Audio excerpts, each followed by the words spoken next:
महाडीबीटी शेतकरी योजनेअंतर्गत भरपूर शेतकऱ्यांना कागदपत्रे अपलोड करा म्हणून मेसेज आलेले आहेत। भरपूर शेतकऱ्यांची लॉटरीमध्ये निवड झालेली आहे आणि त्यांनी कागदपत्रे अपलोड करणं अनिवार्य आहे। आता नवीन पद्धत जी आलेली आहे त्या नवीन पद्धतीने कशा पद्धतीने तुम्ही कागदपत्रे अपलोड करायची आहेत, तुमचा जुना अर्ज असो किंवा नवा अर्ज असो, जर तुमची निवड झाली तर तुम्ही कशा पद्धतीने कागदपत्र अपलोड करायची या व्हिडिओमध्ये तुम्हाला सांगणार आहे। तर व्हिडिओ नक्की शेवटपर्यंत पहा। चॅनलवरती पहिल्यांदा आला असाल तर चॅनलला सबस्क्राइब करून ठेवा, अशाच महत्त्वपूर्ण व्हिडिओज तुम्हाला मिळत राहतात। तर चला मित्रांनो, व्हिडिओ सुरू करूयात। तर सर्वात प्रथम तुम्हाला या वेबसाईटवरती येऊन आपला फार्मर आयडी म्हणजे शेतकरी आयडी टाकायचा आहे। शेतकरी आयडी माहित नसेल तर खाली ऑप्शन दिलेला आहे त्यावरती क्लिक करून तुम्ही तुमचा फार्मर आयडी इथे शोधू शकता, आधार नंबर टाकून शोधू शकता। इथे आपण फार्मर आयडी टाकून OTP पाठवावरती क्लिक करायचा आहे। ज्या नंबर फार्मर आयडी काढताना दिला होता त्यावरती एक OTP येईल, तो OTP तुम्हाला या बॉक्समध्ये टाकायचा आहे आणि OTP सत्यापन इथे तुम्हाला तपासावरती क्लिक करायचं आहे। त्यानंतर युअर प्रोफाईल आर फेच्ड असं दाखवले जाईल, ओके करायचं आहे। प्रोफाईल आपली इथे पूर्ण करून घ्यायची। अगोदर प्रोफाईल पूर्ण करण्यासाठी सगळ्यात खाली यायचं आहे।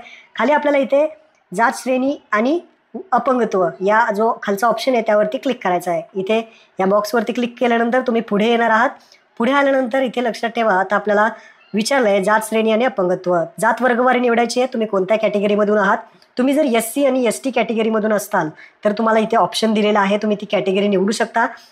आणि जर तुम्ही बाकीचे SC ST सोडून बाकीचे जे काही कॅटेगरी तुमची असेल ते तुम्हाला ऑदरचा ऑप्शन टाकायचा आहे।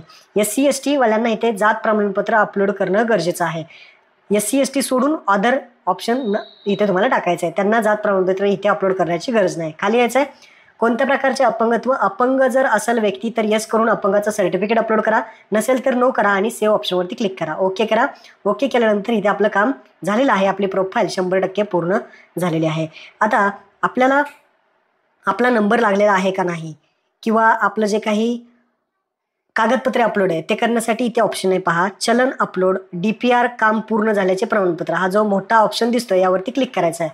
हा चलन अपलोड DPR काम पूर्ण झाल्याचे प्रमाणपत्र यावरती क्लिक केल्यानंतर तुम्हाला वैयक्तिक कागदपत्रेचा पहिला ऑप्शन दिसेल त्यावरती क्लिक करायचं आहे। जसं तुम्ही त्यावरती क्लिक कराल तरी ते पाहू शकता तुमचा नंबर लागलेला आहे का नाही हे इथे दाखवलं जाईल। तुमचा नंबर जर लागला असेल तर तुम्हाला असं दाखवेल, पहा मी वैयक्तिक कागदपत्रावरती क्लिक केलं की पहा अर्ज क्रमांक आणि तुमचं माहिती इथे दाखवली जाईल आणि कुठल्या घटकामध्ये तुमचा नंबर लागलाय हे दाखवलं जाईल।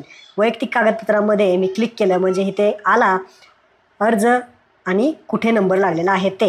आता कागदपत्रे अपलोड करायचं बटन आहे त्यावरती क्लिक करायचं आहे। जेव्हा तुमचा नंबर लागेल लॉटरीमध्ये तेव्हाच तुम्हाला हा ऑप्शन येईल, अपलोड कागदपत्रे अपलोड करा या बटनावरती तुम्हाला क्लिक करायचं आहे आणि इथे कागदपत्र आता अपलोड करायचे आहेत। कोणकोणती कागदपत्रे अपलोड करायची आहेत ते इथं सगळं लाईव्ह तुम्हाला दाखवतं। पहिला आहे निवड करा, इथे ऑप्शन येईल निवड करामध्ये पहिलं 8 सिलेक्ट करायचं आहे, त्यानंतर चूज फाईलवरती क्लिक करायचं आहे। 8 इथे अपलोड करायचं आहे, तलाठ्याचा सही असलेला 8 किंवा मग डिजिटल तुम्ही डाउनलोड करून सुद्धा इथे डिजिटल सिग्नेचर असलेला किंवा तलाठ्याचा सिग्नेचर असलेला 8 डाउनलोड इथे अपलोड करू शकता। इथे डिलीट केलं तर हटवा केलं की हा डिलीट होतो, तर अशा पद्धतीने तुम्ही चूज फाईलवरती क्लिक करून इथे अपलोड करायचं आहे। काढायचं असेल तर इथून डिलीट करून काढू शकता। त्यानंतर 7/12 एक घ्यायचा आहे, डिजिटल 7/12 किंवा मग तलाठ्याच्या सहीचा 7/12, तर इथे 7/12 अपलोड केला। त्यानंतर पुढचं कागदपत्र आहे अन्य कागदपत्र 1। अन्य कागदपत्र 1 मध्ये तुम्ही काय अपलोड करणार, तर जे काही कोटेशन आहे, जो काही टेस्ट रिपोर्ट आहे ते दोन्ही एकाच PDF मध्ये 500 KB पर्यंत तुम्हाला इथे अपलोड करायचं आहे। अशा पद्धतीने हे सगळं 500 KB पर्यंत तुम्हाला PDF मध्ये द्यायचं आहे। अन्य कागदपत्र 2 वरती आता क्लिक करायचं आहे। अन्य कागदपत्र 1 झालं, 2 वरती क्लिक करून आता तुम्हाला याच्यामध्ये PDF तयार करायची, ज्यामध्ये तुमचं आधार कार्ड असेल, बँकेचं पासबुक असेल आणि कास्ट सर्टिफिकेट, कास्टमध्ये येत असाल तर कास्ट सर्टिफिकेट असेल, अशा पद्धतीने हे अपलोड करायचं आहे। 500 KB पर्यंत PDF मध्ये अपलोड करायचं आहे। ते पुन्हा आता अपलोड करून घ्या, आधार कार्ड, पासबुक आणि कास्ट सर्टिफिकेट। कास्ट सर्टिफिकेट नसेल तर सोडून द्यायचं आणि तेवढंच आधार कार्ड, पासबुक अपलोड करायचं आहे। तर अशा पद्धतीने हे एवढे डॉक्युमेंट अपलोड करायचे आहेत। आता बाकीचे डॉक्युमेंट अपलोड करता येणार नाही, जर अजून काही तुमच्याकडे कागदपत्रे असली तर तुम्ही त्या PDF मध्येच अपलोड करू शकता, अन्य कागदपत्र 1 किंवा अन्य कागदपत्रे 2 मध्ये।